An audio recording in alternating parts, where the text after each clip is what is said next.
Hi, and welcome to the Ask Dr. Angela show with everyone's favorite OBGYN, Dr. Angela Jones. Have you ever been just too embarrassed or shy to ask your own doctor a question about your, private stuff? Well, you have come to the right place to get straight answers. Feel free to ask Dr. Angela anything women's health related. OBGYN, she keeps it real. Pregnancy, she knows what you're expecting. Whole body health, just ask. Dr. Angela has you covered, girl. And now here is Dr. Angela. What's good, people? This is Dr. Angela, everyone's self-proclaimed favorite OBGYN, and I would officially like to welcome you to episode 34 of the Ask Dr. Angela podcast. I hope that this podcast finds everyone well and enjoying, again, my favorite season, the fall. I recently did a presentation at a baby fair at the hospital that I have privileges at. One of the things that came up, the topic was pregnancy, what to expect, and the whole labor and delivery process.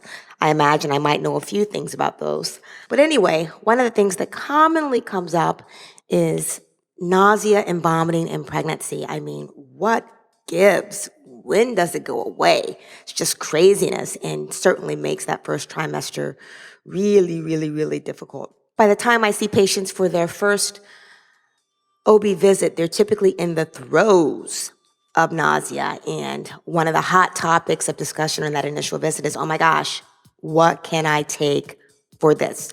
Because this is killing me. I mean, it can literally be incapacitating. I mean, you just feel like you're going to throw up all the time and you don't feel like you can eat anything. And the smell of certain things makes you very just not well. So there are actually a couple of different things that I typically recommend to my patients. Things like small, frequent meals, avoiding foods that are too hot or spicy. A lot of times you might want to eat food that's actually room temperature. You want to avoid foods that have a lot of fatty content. Having soda crackers on the nightstand so that they're available to you first thing in the morning when you wake up so that you can put something in your belly, whether those are just, those soda crackers or soup crackers. Just really small things that you can put in your belly first thing in the morning. You want to avoid things that have a high acidity content. Ginger is my all-time favorite, whether it's ginger ale, ginger snaps, ginger candies, not raw ginger. That's really powerful stuff. But ginger tends to help a lot.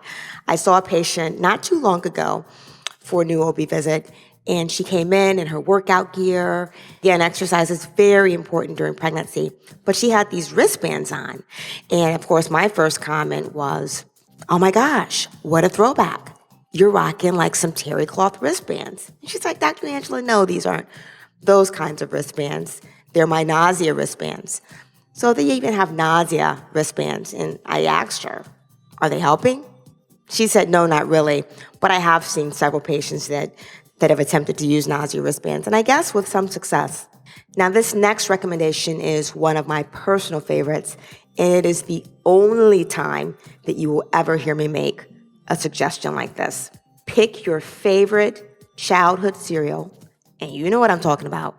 Captain Crunch, Fruity Pebbles, Fruit Loops, whatever, and just eat it dry.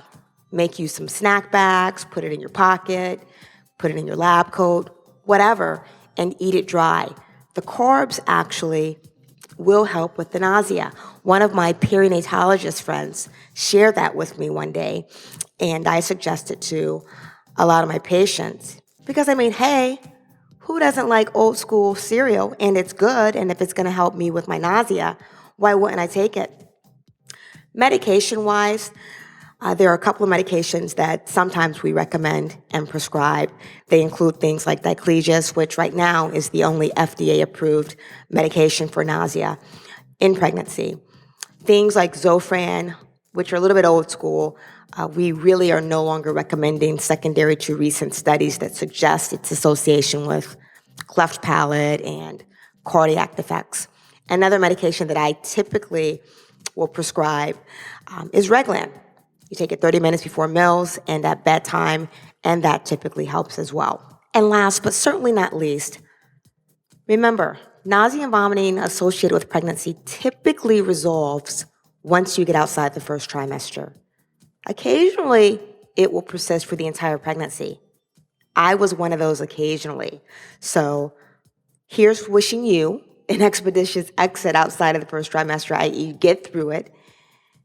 And here's also wishing you that you're not one of the occasionally, like I was, who had to deal with this for an entire pregnancy. Thank you so much for tuning in for episode 34. For those of you that have a topic or an issue that you would like discussed, or a question for that matter, please go to www.askdrangela, that's AskDrAngela.com. Click on the microphone on the right-hand side of the page and do what you do. We've been getting questions via that format, as well as curbside consults. People are inboxing me on my Facebook page, which is just Ask Dr. Angela, or even private messengering me. So we welcome your questions, your topics, by any means necessary. In closing, I would like to leave you with this. The difficulties of life are intended to make us better, not bitter. Let's reflect on that for a while. Until next time, look better, feel better, be better. Looking forward to connecting with you on episode 35 of the Ask Dr. Angela podcast. And remember, I think I failed to mention this earlier, but if we feature your question, your issue, your idea, any of the above, which you've submitted, we will send you one of our bomb-ass t-shirts. See you next time. Thank you for listening to the Ask Dr. Angela podcast. For more information on women's health and the show notes for this episode, please visit Dr. Angela at www.askdrangela.com. While you're there, don't forget to leave your own message for Dr. Angela. See you soon! All of the information provided and discussed in this podcast is for educational and informational purposes only and should not take the place of consulting a physician. This podcast is not intended to diagnose, treat, or cure any diseases or illnesses and does not and should not replace treatment for a medical professional. Listening to and participating in this podcast does not create a doctor-patient relationship between you and Dr. Angela Jones. If you need medical advice or assistance, you should consult a physician. Listening to and participating in this podcast is subject to the terms and conditions posted at drangela.com/terms.